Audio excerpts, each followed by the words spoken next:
సహోదరులు కలభావని చెప్పే టాలెంట్ తీసుకున్న తర్వాత ఏం చేశారంట? తన సహోదరుని మీద పగబట్టారంట. తలాంతుండడం గొప్ప కాదు, ఆ తలాంతుని దేనికి వాడుతున్నాం అనేది ఇంపార్టెంట్. ఓ సహోదరులారా, తలాంతుండడం గొప్ప కాదు, ఆ తలాంతుని దేనికి వాడుతున్నాం?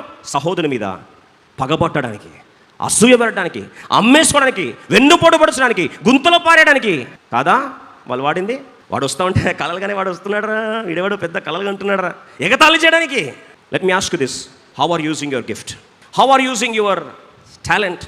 How are using your anointing to criticise somebody, to mock at somebody, to belittle somebody, to throw mud at somebody, to character assassinate somebody? Where are you using your gift?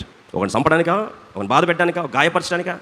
ఈరోజు దేవునికి అభిషేకం ఇస్తే, దేవుడు ఒక నిపుణత ఇస్తే, ఒక స్కిల్ ఇస్తే, నీ స్కిల్ని దేనికి వాడుతున్నావు? ఒకని గుండె గాయం చేయడానికి వాడుతున్నావా? కొంతమంది గుండె గాయం చేయకపోతే రాత్రి నిద్ర పట్టదు వాళ్ళకి. మీరు అనొచ్చు వాళ్ళు సాడిస్ట్లని, అది కూడా ఒక స్పెషల్ గిఫ్ట్ వాళ్ళకి. ఎంత బాధ పెడితే వాళ్ళకి ఆ రాత్రి అబ్బా హాయిగా నిద్రపడి వచ్చినాయి. ఇంకా చాలా మంది బాధ పెట్టిన రోజు అని ఒకరు విమర్శించేది ఒక గిఫ్ట్ లాగా. నీకు ఇచ్చిన వరమును దేని కొరకు వాడుతున్నావు? సంఘం యొక్క క్షేమం కొరకు వాడుతున్నావా? ఇతరుల యొక్క క్షేమాభివృద్ధి కొరకు వాడుతున్నావా? ఒకరిని ఆదరించడానికి వాడుతున్నావా? శిష్యుడికి తగిన నోరు ఊరడించు మాటలు, ఆదరించే మాటలు ఉన్నాడు శిష్యుని అభిషేకం ఉన్నాడు, తెలివి ఉన్నాడు.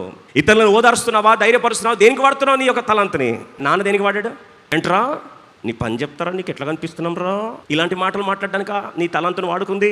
కొడుకుని దర్శనమున కొడుకుని ద్వేషించడానిక వాడుకుంది?